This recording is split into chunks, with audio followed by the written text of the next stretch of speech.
Hello and congratulations on getting access to this video course on how to optimize your videos before making your YouTube videos live. So this is video number 1, which is the introduction to YouTube search engine optimization. So I want to first start out by saying the goal is to focus on doing the right amount of keyword research and video file automation before actually uploading any of it to YouTube. So essentially this is all about what most people forget about doing before making their YouTube video live. Because if you think about it, most people think about, okay, what do I do after I upload this video? They don't really think about what they have to do before making it live. So this is not about what you can do afterwards, as that is a totally different focus, but rather before. So besides simple optimization, you really need to know that YouTube ranks the videos that people watch the longest. Meaning, let's say for example that we have a 10-minute video. YouTube looks at that video. They look, yes, at the likes, dislikes, and comments, but they also look at, okay, do people actually watch most of this video? And based on, let's say, 1,000 views, how many of those 1,000 views actually watched either 50% or 100%, or how many minutes total? 1,000 times how many minutes was watched. So they really look at how long people watch the videos as a whole. Meaning the more viewers and the longer that they watch, that will get you ranked up further and further up. So instead of focusing on, spammy tactics, tons of backlinks, and all of that, our goal here is to really focus on the user experience. So what I want to do now is give you a quick overview of what's inside this video course. This is, of course, video number 1. Video number 2 is going to be about competitive research, or in other words, researching your competitors to kind of get a better idea of why YouTube is ranking those videos. Video number 3, we'll talk about highly searched keyword terms and how you can find those for your product or service or whatever you're trying to promote. Video number 4, we'll talk about your title and your description. Video number 5, we'll talk about video file optimization. So we're going to optimize the actual file because each file has essentially information in it. And of course, video number 6, we'll talk about why your thumbnail is important and how to make it professional and good looking. And video number 7, we'll talk about video length and why that matters. We talked briefly about it just now, but I'm going to dive in deeper in that video. And of course, last but not least, I'm going to give you a secret tip on how to outrank your competitors in video number 8. So before we get started, I want to talk about what you need to have in hand. You're definitely going to need your product or service and an idea of the niche that you're targeting. You also need to have a video that is ready to be uploaded. And with that said, let's move on to video number 2. Hello and welcome back. This is video number 2. So let's talk about competitive research. You see, the best way to understand how you can rank better is to know what is already ranking in your niche or your market. So what we want to do here is we want to analyze the videos that are on the top. And I want you to specifically look at what titles, what descriptions are they using, and what thumbnails are they using that are eye-catching. And what is the user experience like when you click through those videos? So let's go ahead and do some competitive research. So for the sake of making sure that we find YouTube videos that actually relate to promoting a product, what I want to do now is just to pick a product out of the blue and let's take a look at YouTube. So one product that I've been using for a while now, which has been really, really awesome, is called the Instant Pot. It's basically a pressure cooker that cooks food at a really fast rate. So what we're going to do is we're going to hop on over to youtube.com and we're going to type in Instant Pot and see what we get. So I'm not going to click enter just yet because I'm interested in getting an idea of what kind of potential keywords that we could rank on, or what potential videos that we can create. And we'll talk more about this in the next video. But for now, let's just do some basic keyword brainstorming and then, of course, do some competitive research. So Instant Pot, we got Instant Pot recipes, we got Instant Pot ribs, Instant Pot roast. So let's just click here and see what we get. Now we can see how to use Instant Pot has 316,000 views right here. Instant Pot chicken, top 6 easiest things to cook in your Instant Pot. Perfect for beginners. All right.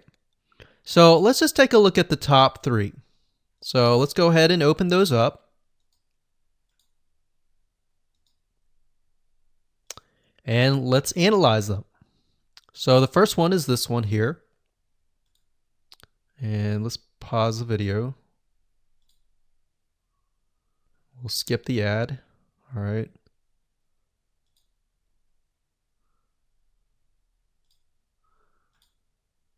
Okay, so how to use the Instant Pot 101 for beginners. So if we think about the type of audience that the Instant Pot attracts, it attracts somebody who has a busy life, who may be a beginner at cooking and just wants a quick and easy meal done fast. So we can see that. So one thing that I like to do is I like to copy the titles to Notepad. Just kind of get an idea of what we're dealing with. So that's the title. Looks like she's promoting an Amazon affiliate link. We can see that here, Amazon.to. We've got Instant Pot hacks, Instant Pot yogurt, and all that. So what she's doing, it's very funny, but she may not realize she's doing this, but what she's using is a method called siloing.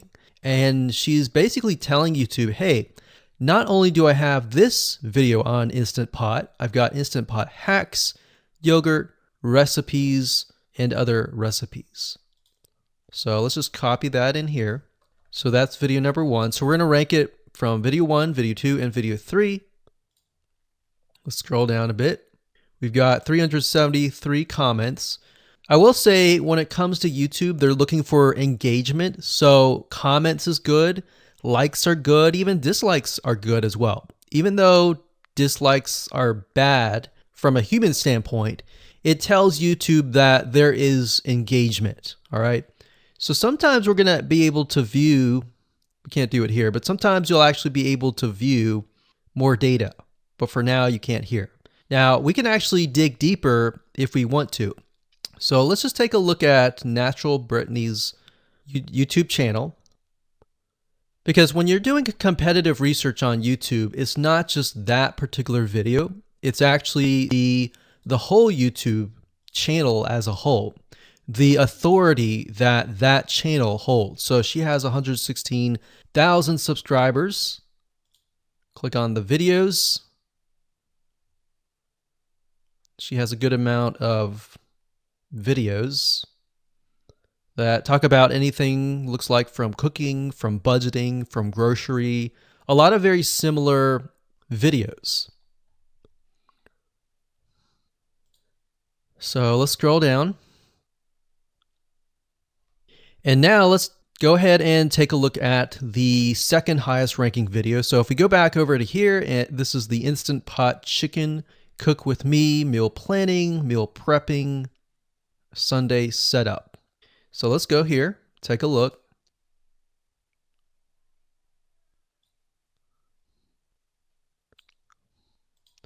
Okay, let's see here.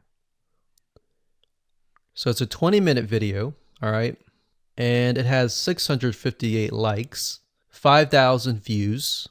If we take a look at this video here, this has 320,000 views and 7,000 likes.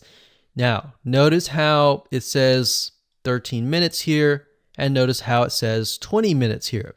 We'll go back to this later on. All right, so we'll talk more about why a certain amount of time of your video is important, why the timing is important. And why is it that this lady has only 5,000 views, whereas the other lady has 300,000, and this lady is ranked right below that lady? All right. So why is that important? And why does that correlate to the time? So we'll talk more about that later on. But for now, let's just do competitive research. We're not trying to figure things out right now and go from there. So if we take a look at the description, it says, "Cook with me as I try a new recipe with Instant Pot." So the description contains the keyword. Sunday setup. Looks like she's got some Amazon links. And if we think about Instant Pot, who could it be targeting? All right, so this lady calls out people who are trying to prep on Sunday. So if we can get an idea of who it's targeting mothers, it's targeting people who are busy, who maybe only have time on Sundays to set things up. And chicken is a common thing, so maybe she's getting a lot of clicks. We don't know exactly, but we know that the headline and the description work together and getting clicks. All right, back over here, this is the third one. So let's take a look at this one. So this one is 8 minutes, but it has a lot more views than those other two videos, but it's shorter. It's shorter, but it has longer amount of views and it's third. It's got 11,000 likes and 633 dislikes. If we scroll down, we can see that it has more comments than the first one. So why is it that the first one is number one and this one is the third one and it has more views and more comments? Well, we don't know exactly why, but I have a hunch as to why that is, which we'll talk more about ranking and what Google and YouTube is looking for later down the road. So that's that. Let's just copy that title. And I'm going to go ahead and pause this video and we'll copy and paste that information to the notepad. Okay, so I went ahead and copy and paste the information. So this is video 1, this is video 2, and this is video 3 down below. So let me make this bigger so we have this information. So as we're kind of analyzing the competitor, we want to save this for later, but can you kind of see a similarity here? So this is calling out the target audience. This is calling out the people who are busy essentially. And top 6 ways, top X ways, top certain number ways is always a good title. So perfect for beginners. So if you can imagine, we already see that this title has beginners. This one's calling out perfect for beginners. And this one essentially is calling out people who are busy. So it's a target audience. So that's key. So having this in hand gives you a better idea on what potential titles and descriptions that you can have. Now you can do some deeper dive competitive research using specific tools. And one specific tool is called Social Blade. So that's socialblade.com, as you can see here. And I like to use this to kind of get a better idea of the YouTube channel as a whole. Because what you're trying to figure out is, did this person rank because their channel as a whole has a lot of traffic? Or did this person rank simply because of the titles and the description? So there's many factors that come involved, but let's take a look at Naturally Brittany. So let's go ahead and copy this. And you basically want to come here and type in the username of the YouTube channel. So we'll go ahead and click this here. Okay, so we can see here that this is Naturally Brittany, 116,000 subscribers. She's got 19 million video views. So that kind of gives us an idea of how easy it is to break through. Is it easy? Is it going to take a little bit work or what? So let's just go ahead and open her up, and let's do the same thing with the other videos. So this one is marriage and motherhood. We got that here. So she has 7 million video views. So it's about half of what we saw earlier.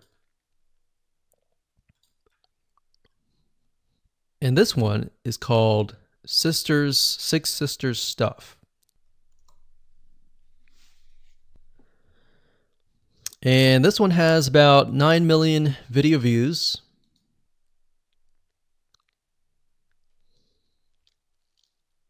So right off the bat, we can see that if we were to rank on the keyword Instant Pot, it's going to take a lot to break through.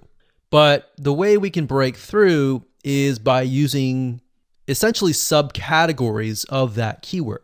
So Instant Pot recipes or Instant Pot chicken recipe, stuff like that.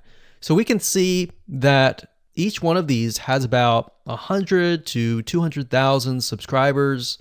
So you're going to have to be competing against that. Now, obviously, if you have a good size YouTube channel, that will usually mean that you can break through fairly easily.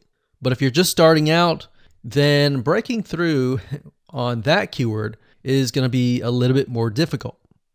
So the next question is, what keywords should you use? And we'll discuss that in the next video. Hello and welcome to video number 3. Let's talk about highly searched keyword terms and how you can figure out what your main keyword is going to be, what your sub keywords are going to be. So one mistake that we see that many YouTubers make is simply making their own title and description. I mean, it's natural, right? But instead of deciding what you think will work, why not use what is already working and do some simple keyword research that's not going to take a lot of time, and this way you'll be able to have the right information that will help you rank on the right keywords. Now the big question is, well, how do I find these keywords? So the best way to find highly searched keyword terms is to look at the Google suggested keywords. And they are suggested for one reason, because they are used a lot. So let me show you how to find them and what they look like. Okay, so from analyzing the previous videos with the top 3 videos to kind of get an idea of what the titles were, what the descriptions were, if we look at the 3 and we refer back to this, the question is, what are the commonalities between the titles? Obviously the keyword Instant Pot, but we also noticed that the top one and the third one, they all have the keyword beginners. So beginners in Instant Pot. Instant Pot for beginners, all right? So if we go back up here and we go to youtube.com and we type in Instant Pot, what do we get? So when you have a drop down like this is what we call the suggested keywords. And you'll see this in amazon.com, you'll see this in google.com and other major search engines. And what this is high demand and highly searched keyword terms. So in other words, if a lot of people are searching for these keywords, then they'll show up in the drop down menu. Right? So Instant Pot chicken happens to be a very highly searched term. And take a look at this. This one is related to Instant Pot chicken. So that means there's a lot of people searching for Instant Pot chicken. And that might be why this second video is ranked so high. Let's scroll down and take a look. So as we're scrolling down, I also want you to kind of keep an eye on the thumbnails because the thumbnails are key. So we got top 6 easiest things to cook in your Instant Pot. And I'll say, as an Instant Pot user, I really didn't know what recipes were out there that would fit the Instant Pot. Because the Instant Pot, the way it cooks is it pressurizes the food, and you need a little bit of liquid inside it to pressurize. So what I was doing is I was looking for recipes that were specifically made for the Instant Pot. So a lot of these people that are coming here, they don't know. They're just looking for recipes.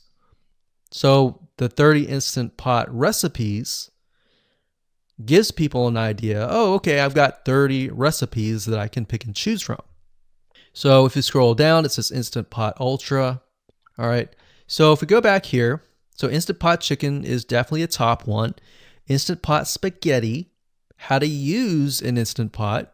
Instant Pot Cheesecake, Yogurt, Pho, Beef Stew, Whole Chicken, Rice, and Instant Pot Roast. So these are highly searched keywords. Now let's hop over to Google and see what we get. Do we get the same thing? Do we get something different? So if you go to Google and you type in the same thing, Instant Pot, we can see that we've got Instant Pot recipes, Instant Pot chicken. So notice that the chicken and the roast beef or the pot roast seem to appear both in Google and in YouTube. So whenever you see that, that's a good sign, because you got to understand people searching in YouTube are very different than people searching in Google. They don't show the exact same thing.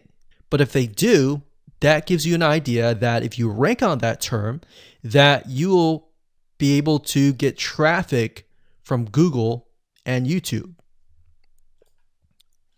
Okay, so let's go back here. So Instant Pot Chicken. So let's just do a search and see what we get. So another place to find the Google suggested keyword terms is to scroll all the way down to the bottom. So there we go. So Instant Pot recipe.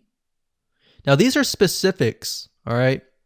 These are searches related to Instant Pot. So people are looking to buy Instant Pot Amazon. So let's just type in Instant Pot Chicken and see what else we get. So if you notice, when we type Instant Pot Chicken, it gives you a more detailed view of the other keywords that are related. So for example, Instant Pot Chicken recipes, chicken and rice, chicken noodle soup, chicken thighs, chicken bog, chicken breast recipes, chicken wings, and chicken and dumplings. So let's go over here and see what we get. So Instant Pot Chicken recipe, wings, noodle, biryani, thighs. So a lot of these are actually appearing that are the same. Okay, so moving on here, we've got Instant Pot Chicken.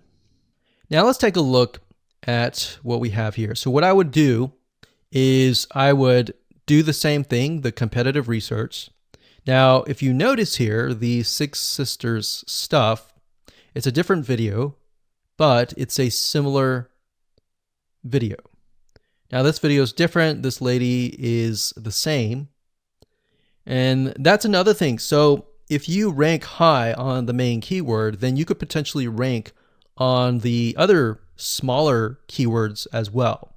So that gives you an idea of what content to create and what keywords to target.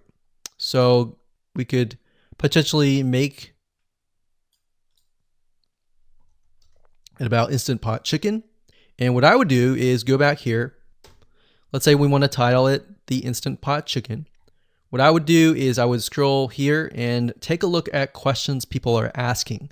So how do I cook chicken and potatoes in Instant Pot? How long does it take to cook chicken pot, Instant Pot?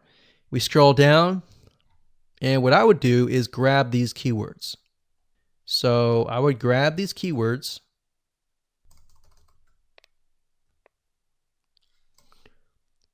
So what we want to do is we want to have a main keyword, and then we want to have sub keywords. So the main keyword here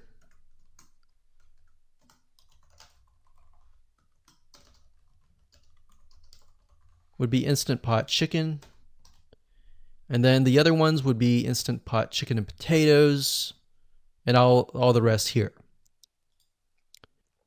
So having these in hand will give you a better idea on how to go about creating your titles and your descriptions so that you can target specific keywords, and that you're not like any other YouTuber who is simply making up titles and descriptions just out of your head.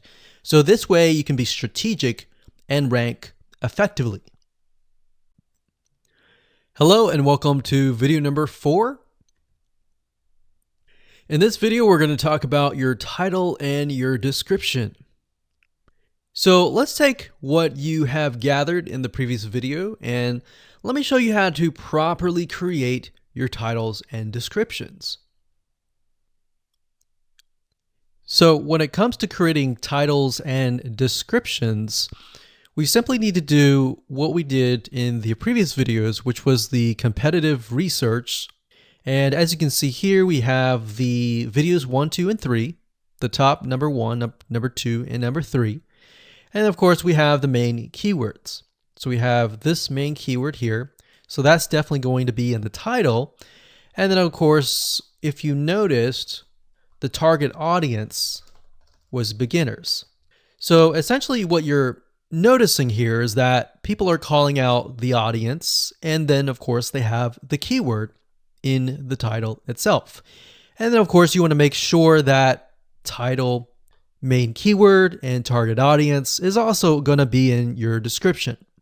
Now what I like to do is I like to go look at magazines in that niche. It doesn't necessarily have to be exactly, in this case, Instant Pot, but it needs to be somewhat of that genre. Now, one thing that I noticed was when we took a look at the Instant Pot chicken, you could write out something like top 6 easiest things. So instead of things, you could say chicken recipes or pot roast recipes to cook in your Instant Pot. Or you could say something like Instant Pot chicken dash top 6 easy recipes, or you could use a number. People like numbers, especially knowing that somebody gets an Instant Pot for the sake of saving time. You could say top 6 easy chicken recipes that take less than 30 minutes. Now, obviously, that's a little bit long, so let's head on over to Google here. So like I said, I like to use magazines. Magazines do a great job in creating titles. So as you can see here, I typed in Instant Pot magazine, and to the right you'll notice that there's Instant Pot all-time recipes. So let's just go ahead and open that in a brand new window like so. So it looks like we have to pay, but let's just go ahead and click the free sample. So we can see Instant Pot's all-time best recipes. So you could do something like all-time best chicken recipes, or Instant Pot dash all-time best chicken recipes, or all-time best chicken Instant Pot recipes. So obviously here we're not going to copy word for word because that's plagiarism, but we're going to use something different. We're going to tweak it around. What we're looking here is for headlines. So let's go back here. So it says everyday Instant Pot, 115 delicious, family friendly pressure cooker.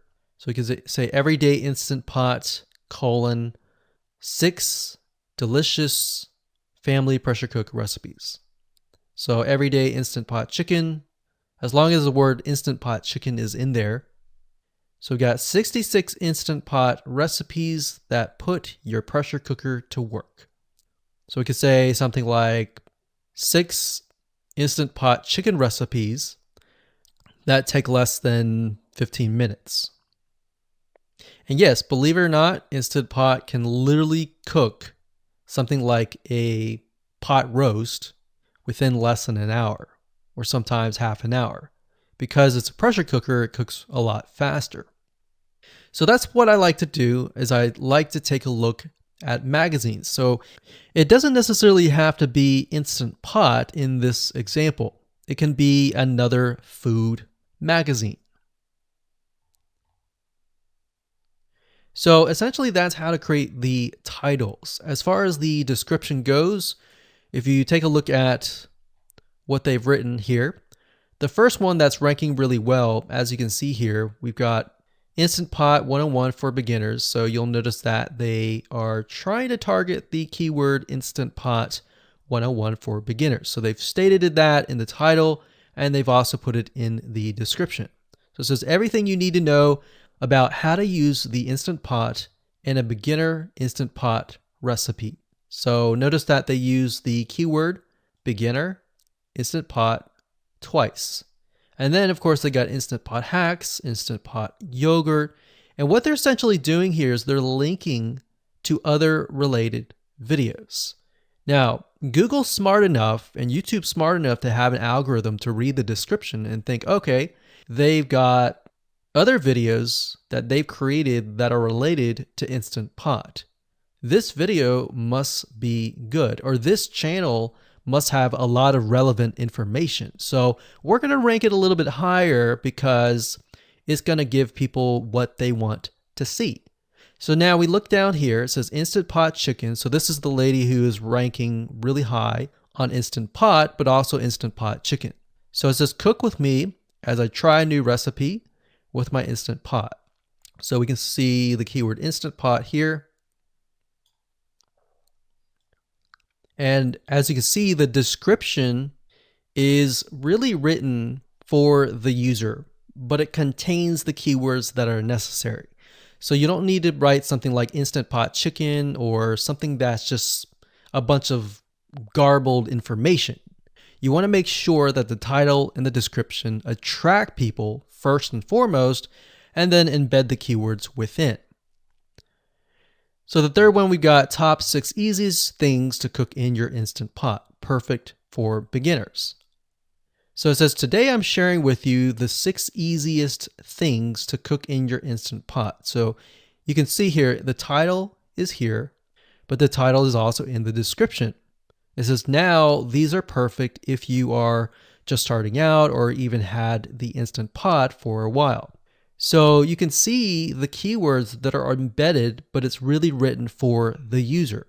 And that's the way it should be, because the title and the description will actually show up in the YouTube search engine, as you can see here. So we've got the title, we've got the description.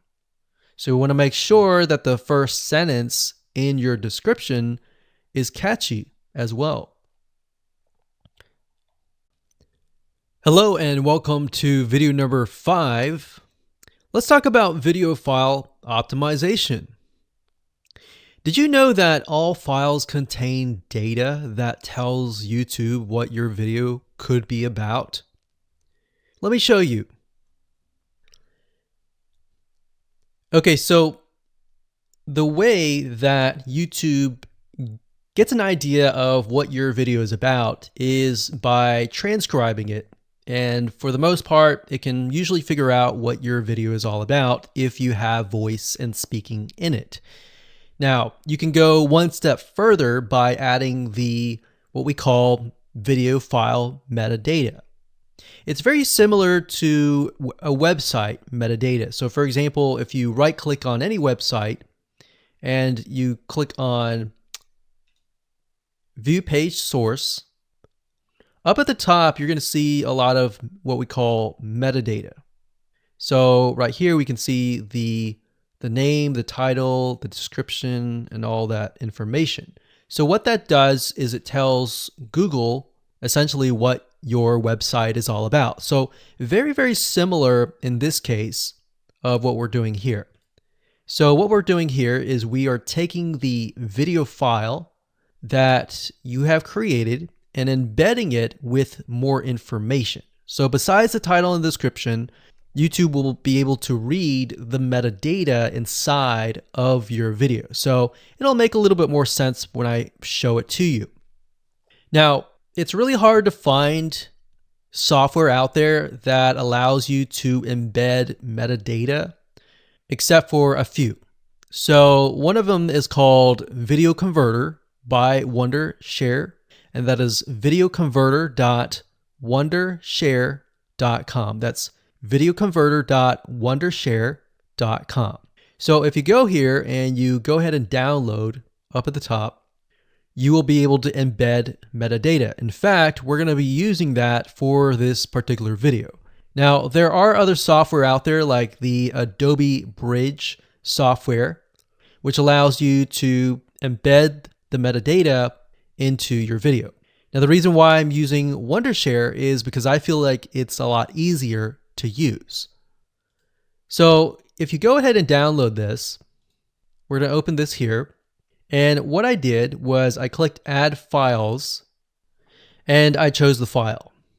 Now, there's a lot of things that you can change about the video, but what we're particularly interested in is this I icon right here. So click this I icon, or letter I here, and you're going to see that it says name, language, episode name, actors, directors, screenwriter, tagline, and description, and comments. So what I recommend is you try to complete this as much as you can. So episode name, actors, so that would be whoever is in the video, the director, the screenwriter, which could be you, and then the tagline. What I would do is the tagline be your title, and then the description be your description. So whatever you're going to upload to YouTube, put this as a title and put this as a description. And then for comments, I would put something like keywords. And all you have to do is click save, convert it, and done. That's the reason why we're using Video Converter, because it's just so much easier. With Adobe Bridge, it's easy too, but there's a lot of more options and very easy to get confused. So once you're done with that, you save the video. Your video has the metadata inside of it, and all you have to do is simply upload it to YouTube, and that's it. Hello and welcome back. This is video number 6. Let's talk about your thumbnail and why that is important. You see, since our goal is to get more clicks or more views to your YouTube video, we have to rely on attracting viewers. So if you think about it, the thumbnail is the first thing people see as they are scanning to find what interests them the most. So in other words, if you think about it, if you go to youtube.com and you type in a keyword, you're going to see all the results with thumbnails, the titles, the descriptions, and all of that. So that's the first thing that they see. So let's discuss what your thumbnail should contain and what's working in your market and how to figure that out. So when it comes to having a thumbnail, you want to make sure that it is eye-catching, meaning it shows somebody what they want. So if Instant Pot Chicken is your main keyword, you want to make sure that your thumbnail has something in it that entices them. So it's good to have the keyword or the title in it. So you can see right now the way YouTube works is they have an initial title or an initial thumbnail, and then after that you can see motion. So if I put my mouse over it, you can actually see part of the video, which makes it a lot more engaging. So as we scroll down, the initial thumbnail that this woman uses is the Instant Pot, and then this one here, it says Instant Pot recipes, so Instant Pot.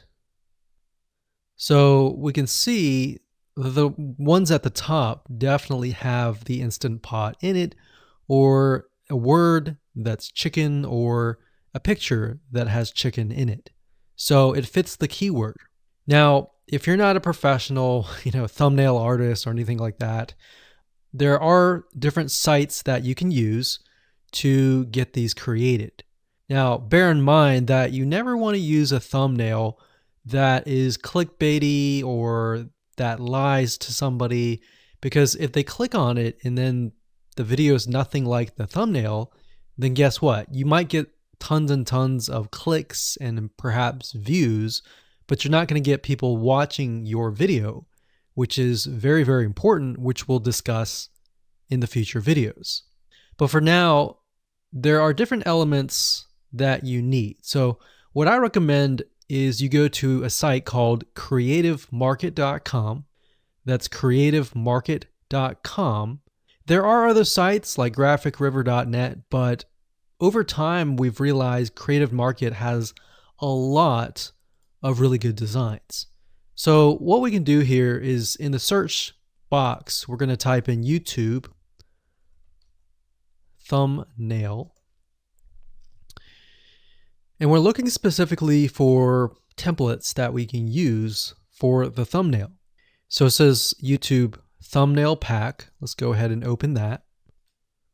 There's one here. There are end cards, but that's a little bit different. That basically comes at the very end of your video. So we got urban thumbnails, different types of thumbnails.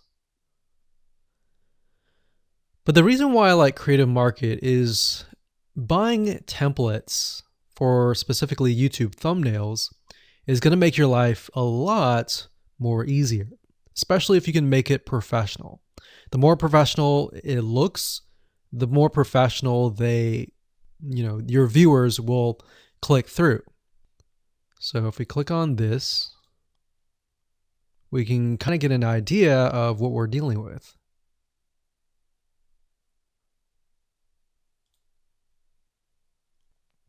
And here's more thumbnails here as well.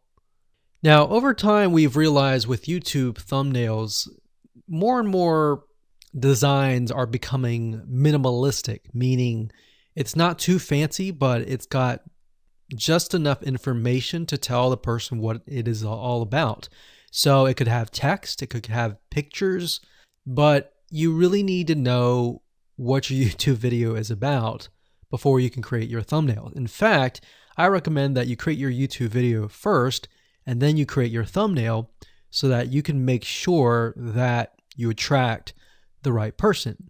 Now, what we found a little bit of a technique is to create a thumbnail that is related to essentially the end, meaning if you're creating an Instant Pot chicken recipe, you might want to show the chicken already cooked.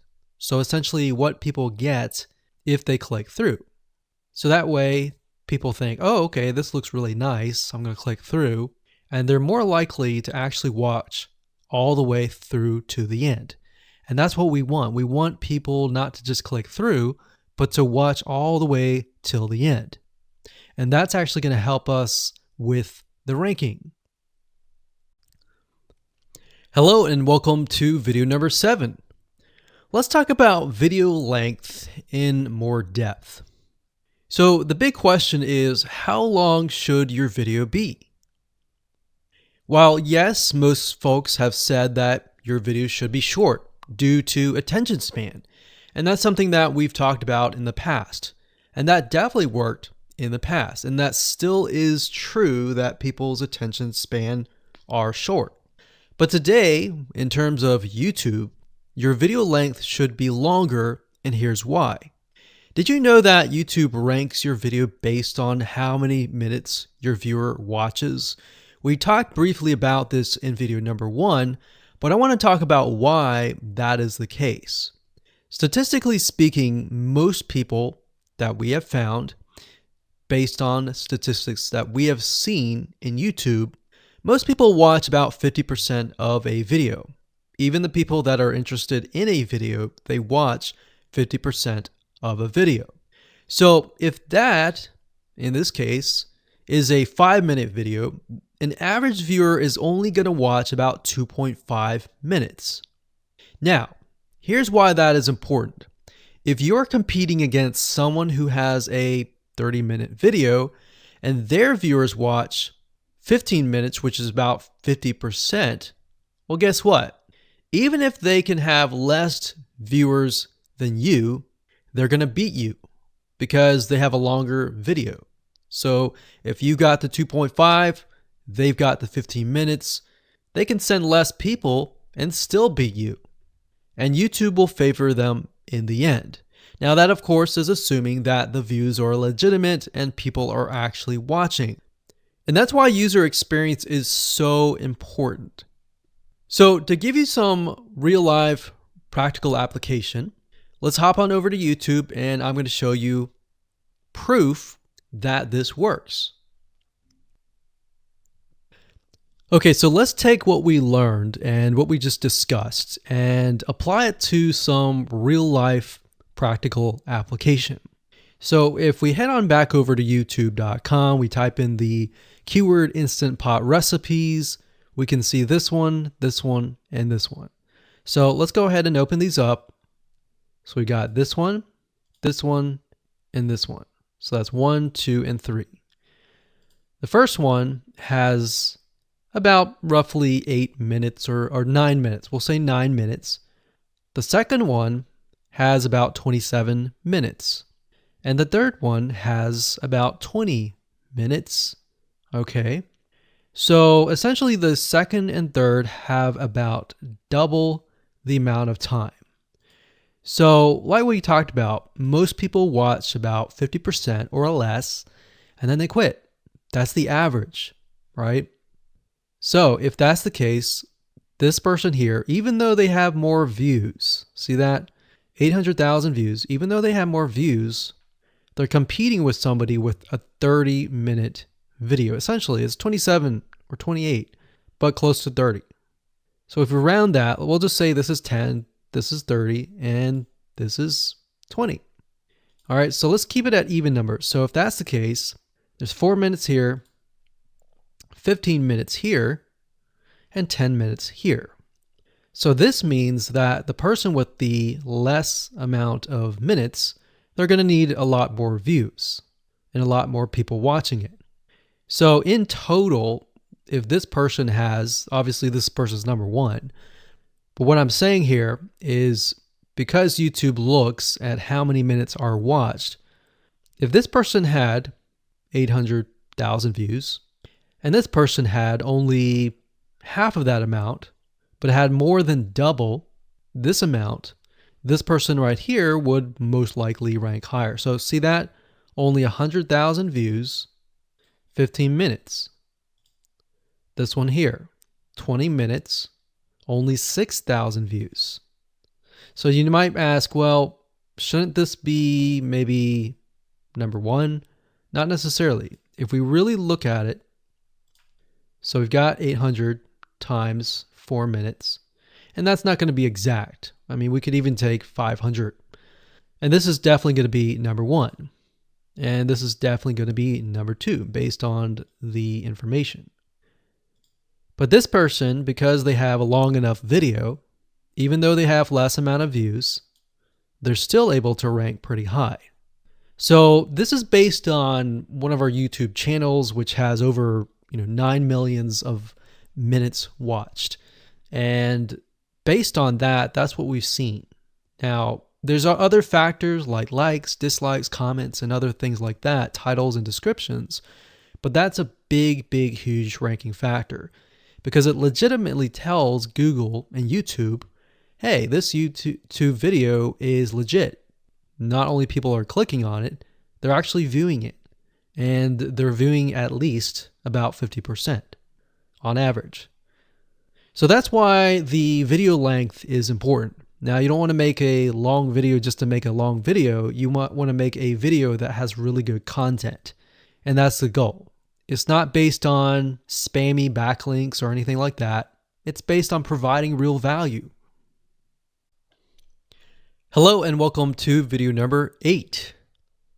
So just want to say congratulations on reaching the end of this video course.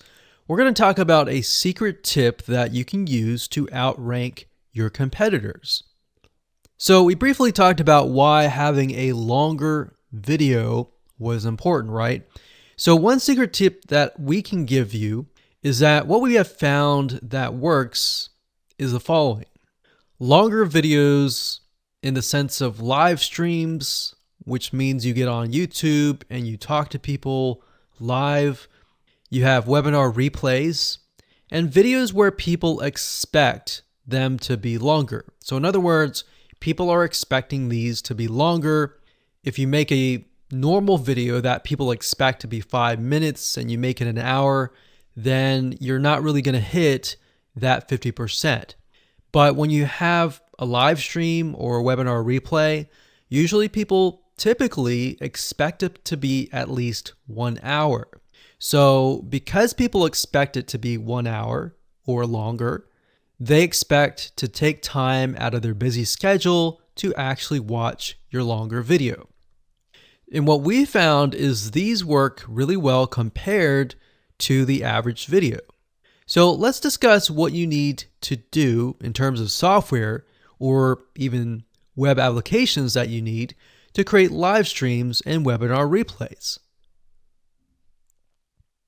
So in order to create a YouTube live stream, you're going to need to have a broadcasting software. There are many. You can go to YouTube and type in live stream, how to set it up, and there's a lot of videos on that. But this is one particular one that we have used and that has worked really, really well for us. It's called Open Broadcaster Software, and it's free, best of all. And that is located at obsproject.com. So as you can see here, there is versions for Windows, Mac, and Linux. So it's simply as easy as downloading and you can start streaming. So the reason why you need this software is basically what it does is it connects to the YouTube live stream system. And when you're ready, you click record and you're good to go. Now, I'm not going to go in depth on how to use this product just simply because there are so many different options and so many different ways of using it. Now, like I said, the tip is when outranking your competitors to have longer views. This is good for kind of a face-to-face talking head type long video. Now, if you want to use a camera, you can do that. If you want to do something like screen capture, meaning you're going to show your screen, then you're going to want to use something like GoToWebinar. And you can go to gotomeeting.com/webinar to do that. Another tool that we have used, which as of now, it is free, and who knows, it could change. So GoToWebinar does cost money, but it's a nice way to kind of engage with people. So this is the route that I would go if you are engaging with people. If you're not engaging with people and you're simply doing screen capture, there is a tool called Use Loom. Let me show it to you. So useloom.com. Loom is essentially a Chrome plugin, and what it does is it allows you to record your screen. It's super easy to use. In fact, it's super, super fast. It's so fast that you can literally start recording, and within seconds when you're done, you'll have the video in hand. And you can download the actual video file to your computer really fast.